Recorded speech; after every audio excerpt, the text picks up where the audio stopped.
Hello and welcome to Perfect Glamour Fashion. In today's tutorial, we're going to be learning how to make this trending Bustier blouse with inbuilt corset.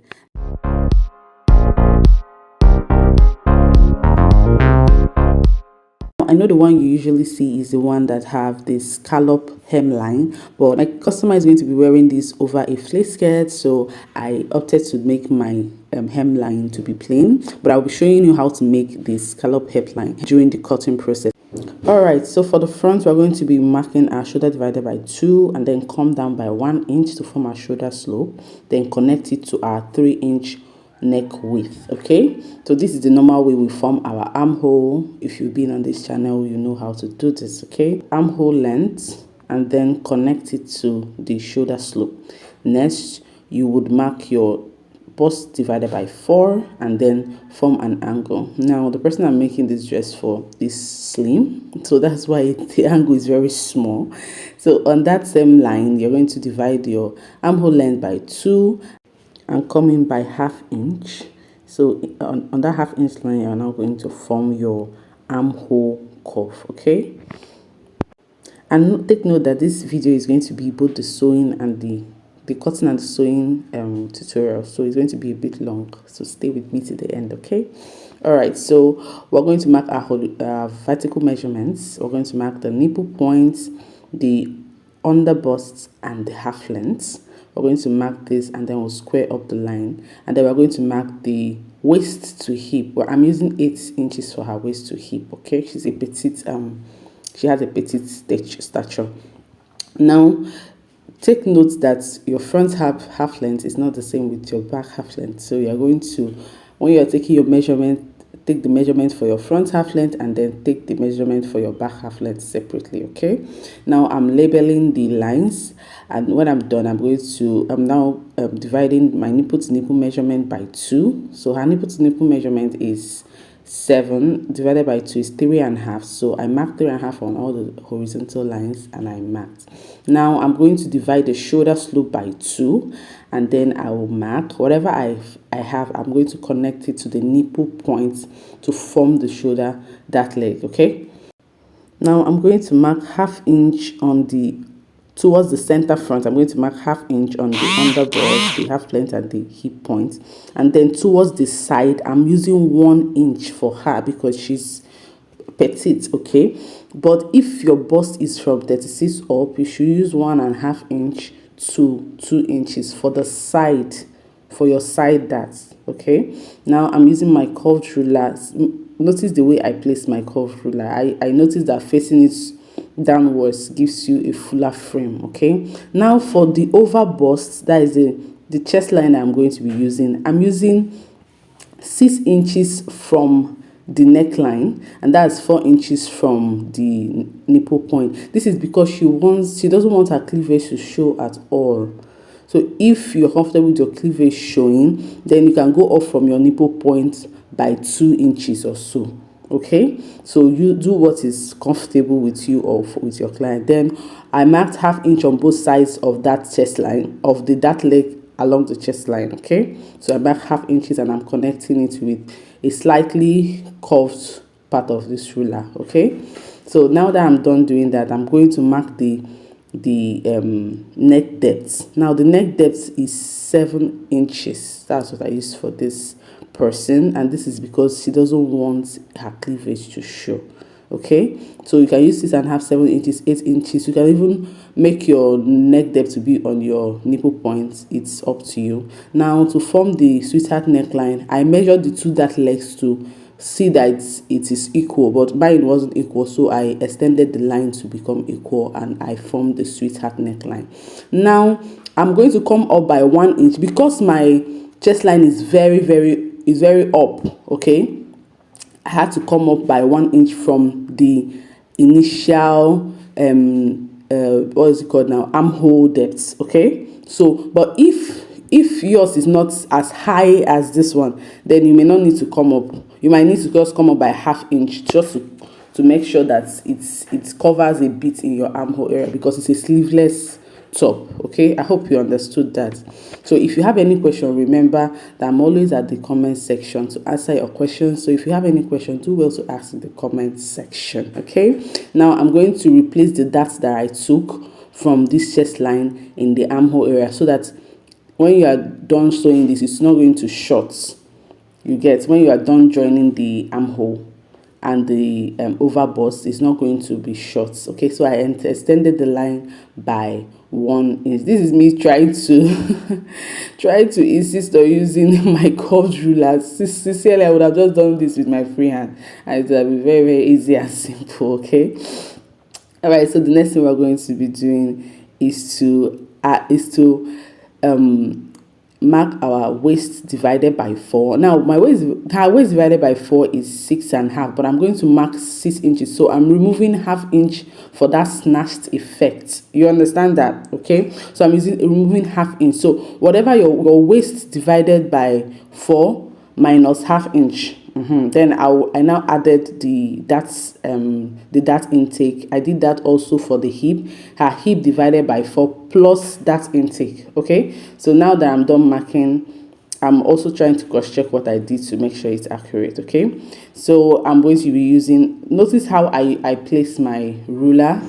I'm using the slightly curved parts, you know, faced in different directions, just to get that look, that waist look that we actually, our natural waist look. Now for the bust, that the difference between her front half length and her back half length is 1.25, so that's what I came down with and connected it to the nipple point. So this is her bust that. Now we're going to be cutting that out. So with this, we are almost done with the front cutting. Actually, cutting this is very, very simple. Actually, if you just follow what I'm showing you here. Now for the length of the blouse, I'm coming down from the half length by 6 inches, and then by the side by 4 inches. Now this usually works for people that are not very, very tall. Now even if your client is tall, 6 and 4 by the side is actually okay, but then you can take the measurement of your client to know what the person is comfortable with. Okay, now I'm going to show you how to, this is the hemline that I'm going to be using, but I want to show you how you can do that scallop hemline that you'll be seeing, that other that have been the trending style. Okay, so this is me closing up the what's it called, the bust darts. I'm closing this up. I'm not supposed to cut it out before closing it up like this, so don't make that mistake with me. So now that I'm done cutting out the darts, I'm going to be showing you how to cut this scallop style. Okay, now it's usually advisable to cut this when you are done joining your fabric, but I won't be doing that. So I want to show you with the pattern drafting process. I hope you understood what I just said. Okay, now you can use when you are trying to form that style, you have your hemline should reach at least 8 inches. That is, your waist to hip should reach at least 8 inches. Now on your dart line, you can now use 5.5 inch or 6 inches. So center front is 8 inches, but on the dart leg you are using 5.5 to 6 inches. But then by the side, you will come down and use 6 inches or 7 inches. So the side should be at least 1 inch difference from lower than the dart leg. Do you understand that? Now, if you didn't understand what I said, just stroll back and watch it closely. You will understand. Okay, so this is just your simple way to form that scallop, but it's usually advisable to do this when you are done joining your front pieces. Then you can easily do this. You understand? Now in the center front, I will also come in by ½ inch to give it that little square look that it has. If you remember what the style we're working with, you would give it that little squarish look that it have at the tip of the down part, and then you just use your curved ruler to curve it through. So when you cut this out, you see that that is the style, that is that scallop style that you'll be seeing on your feed. Okay, so if that's the style you want to do, go ahead and do it, but I advise, like I said before, do this cutting when you are done joining your front pieces. Then you can now do the cutting so that it will be more accurate. Okay, All right, but this is not the style we're using, so I'm going to just go back to the style that we're using, remember. All right, so I'm not using the scallop hemline because my client is going to be wearing this over a flace skirt, so it's not going to be obvious, it's not going to be useful at all. All right, so this is it for the front. Now we're going to be going over to the cutting for the back. Now for the back, we're going to do the same thing we did for the front. We're not using any zipper allowance because there will be no zip in this one. But if you want to use zip, go ahead and add your zipper allowance. So I'm marking my back divided by, my shoulder measurement divided by 2. And then I came down by 1 inch. And I'm also going to mark the armhole depths at the same time, and then I marked the shoulder width, which is 3 inches. That's what I'm using for this measurement. So I'm connecting all the dots. It's the same thing we did for the front, so don't even get confused at all. All right, so on that line I'm also marking her bust divided by 4, and then I'm going to mark the half of this armhole length, and I will come in on that line, on that point by ½ inch. Okay, so this is exactly what we did for the front, and we're going to be doing the same for the back. Okay,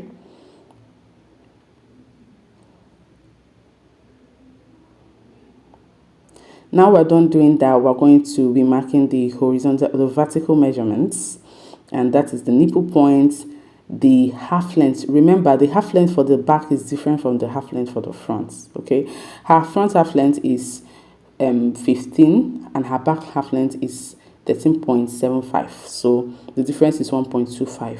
So, and then I marked the waist to hip measurements. I'm using 8 for her, so do well to use what is comfortable with your customer. Okay, now I'm labeling it, and when I'm done with that, I'm marking her nipple to nipple measurements like we did for the front, divided by 2, and then I'm going to be forming the darts. Now on the half length, I'm going to mark ½ inch on both sides of the darts, and then on the nipple point I'm going to mark 0.25, and then on the hemline I'm also going to mark 0.25, and I'm going to be using this to form a very simple dart. So however you actually form your dart for the back is very okay. This is how I form my dart for the back, and it works for me, so I just go ahead and use it.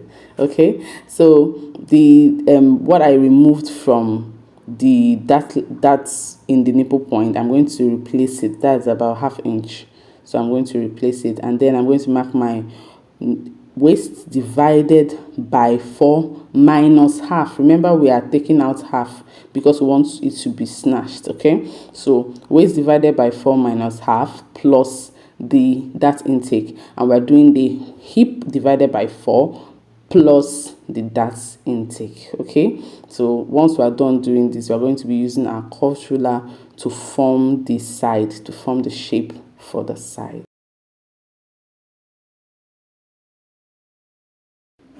Now I'm going to be importing my the front side. Okay, I'm going to be using it to determine where my top will end, and then I'm going to use it to also determine the accurate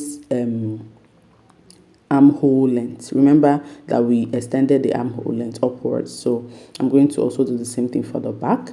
And now for the back depths, I just came up by ½ inch from the nipple point, and that is very okay for me.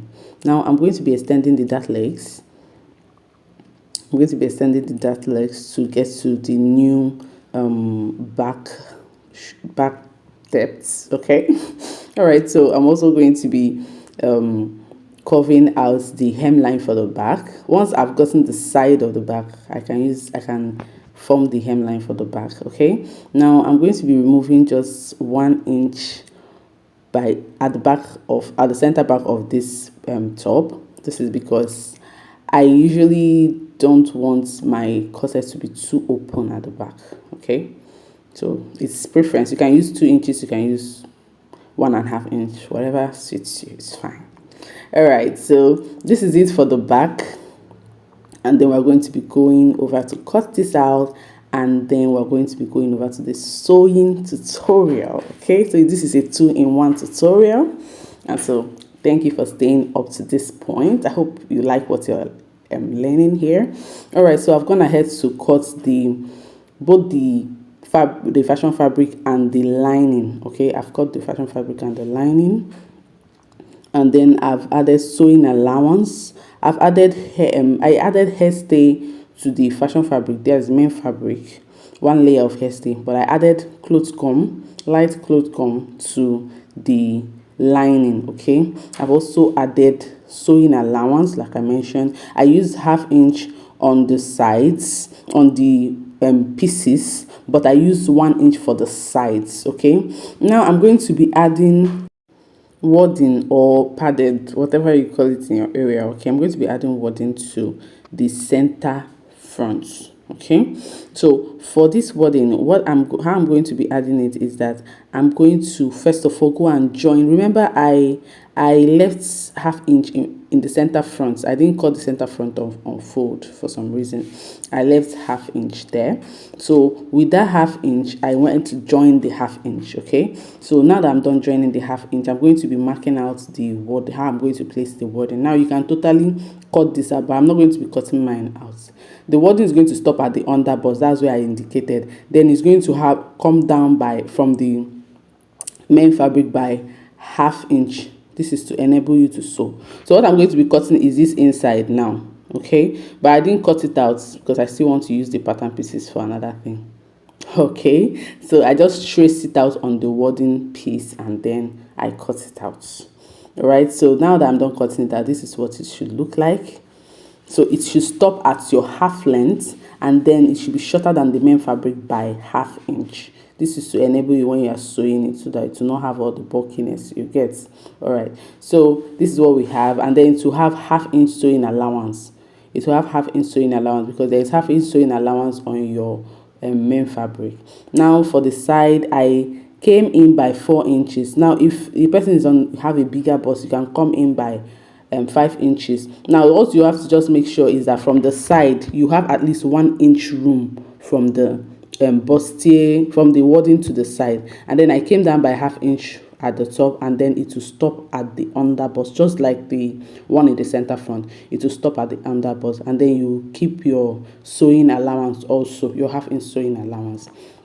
Now I've gone ahead to attach the wording to the lining, but for the main fashion fabric I used hairstay because I didn't, wording is thick, and the fabric is already thick, so I didn't want to use wording for the fashion fabric. Okay, so I use hairstay to form that cup like stuff for the fashion fabric, but I used wording for the main fabric. I hope you understand this. Okay, if you don't understand, remember that I'll be in the comment section to answer any question that you have. Okay, now I'm going to go ahead and join the pieces. I'm pinning it down with pin. Now remember that when you are cutting your fashion fabric, your pattern into your main fabric, you should put notches. Now the notches is also help you when you are piecing the pieces of the fabric together. Okay, so the notches that you gave it to help you notch the 1/2 length, notch the underbust, notch the nipple point. So that's where you place your pin and help you when you are sewing. Okay, so I'm done joining, and then I went ahead to iron it open. So I've ironed it open. I've joined both the lining and the fashion fabric. So this is me trimming out what I have to make sure that it aligns with the fashion fabric. The lining aligns with the fashion fabric. So I'm cutting this out. Now remember, if you are sewing that scallop style, it is at this point now that you would form that scallop design, because you are done joining your front pieces. Do you understand? All right, so now I'm marking where I'm going to be placing my boning. Remember, it's an inbuilt corset. It's a bustier, but with inbuilt corset. You get? Okay, so I'm marking 2 inches. I mark 2 inches from the dart leg, and then I also make sure that my line doesn't go on top of that my wording. Okay, then I'll come down by 1 inch from the shoulder, from the top, that is the armhole side. Okay, so that's 2 inches here. I'm going to also replace what I did for that side, this side. Now you can actually absolutely mark your boning channels the way you want, but just make sure that you give at least 1/2 inch room on the top of the blouse and then on the down part of the blouse when you are attaching your boning, so that it won't be poking when you are done. You get. Now I'm going to be slightly caging the bust. So the first thing I did was to rule a line across the nipple point. So I'm rolling a line across the nipple point. Now you can absolutely skip this. This is not a must. It wasn't bone this channel, okay? But once you are not putting bone in, what you will do is to double your bustier, your wadding, okay? When you are padding, just double it and you are good to go. You mustn't do the bust caging, okay? So I just decided to do the bust caging, so that's what I'm doing. Now I'm using both Regeline boning and I'm using plastic boning. So I'm forming boning channels for where I'll place my plastic boning. On the sewing allowance that I opened up, I'm going to be sewing my plastic boning. But in between it, I'm going to be my Regeline boning, sorry. But in between, I'm going to be adding plastic boning. So I'm going to be forming what is it called now? Boning casing. Okay, I'm going to be sewing boning casing towards all those areas I marked with pen.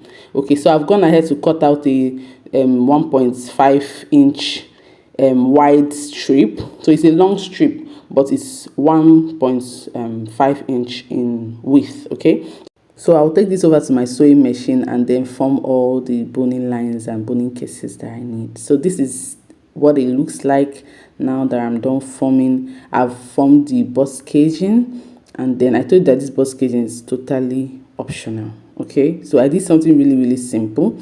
Now for this under bust, I folded the boning. That's why it's looking very deep like that. Okay, so just fold it and that's it. Now this thing I'm doing right now is a mistake that I made. I don't want you to make that mistake. I went to recut my, what is it called, the armhole of the back when I'm not done sewing. Okay, so this is more advisable to do when you are done. You can totally recut the slope of your back, but not the armhole parts. Okay, so this was an issue when I was sewing it. I'm just advising you not to do it. Okay, all right, so I marked ½ inch for this, for the back, the lacing part of this back. So I marked ½ inch from the center back, and then I marked half inch line, half inch line from the center back. So that's what I'm doing now. This is half inch line, 3 of it. Now I'm going to add my boning in between this half inch line. I'm going to add three boning lines, sewable boning lines, 3 of it. Okay, but I'm not going to add from this first ½ inch. I'm going to jump that first ½ inch, and then I'm going to add boning lines to all of the other ½ inch. Okay, I hope that made sense. Now this is absolutely optional. I actually created this boning channel, but I didn't end up using it. So you can create an extra boning channel for your back. That's what I'm trying to say. Now this is what it looks like. This is my 3 sewable boning that I attached to the center back, and this is the lining. This is what it looks like. You see how strong it already looks. I've not even added my plastic boning. It's already looking very strong and firm. All right, so this is the strip that we'll be using for the strap. Remember, it has a singlet hand, okay, before the drape. So before I go ahead and add this, I'm going to join the sides. I'm going to join the front to the back. I'm going to do the same thing for the lining. I'm joining the front to the back of the lining. I'm going to go over to the sewing machine and sew this out. So I'm done sewing this, and the next thing I'm going to be doing now, I want to attach the lining to the fashion fabric, but I'm going to first of all insert this strip for the shoulder. Okay, so we're going to face it down, like the side that you want to be up, you face it down. I don't know if that makes sense, but you understand what I mean. Like, put it in between the lining and the fashion fabric. Okay, we're going to attach this with a pin so that it will look neat when you are done sewing it. Okay, so then you're now going to attach your lining and your main fabric, your fashion fabric. So I attach this with pin first before I go ahead to the sewing machine to sew. And remember to sew this, to attach your hemming gum while sewing this is usually very, very important. It helps you when you're ironing it out. Okay, so I'll go ahead and sew. So if you're still following this video to this point, do well to give it a thumbs up. And if you're a new subscriber, if you're seeing this channel for the first time, please do well to subscribe. We post sewing tutorials every single week. Okay, for my OGs, for my people, thank you very much for being with me, for always engaging my content. Thank you very much. I appreciate and I love you very much. Okay, all right, so go ahead and notch before trimming. I like to notch before I trim. Okay, I also notched the sides before I went ahead to close the back with 1 inch. That 1 inch that we left earlier, that's what we are going to use and close the back. Okay, now before you turn over, iron out your sides. Okay, so I've ironed out my side and I've turned over. Are you seeing how firm this is already looking so strong and firm and clean, and there is no plastic boning in it yet.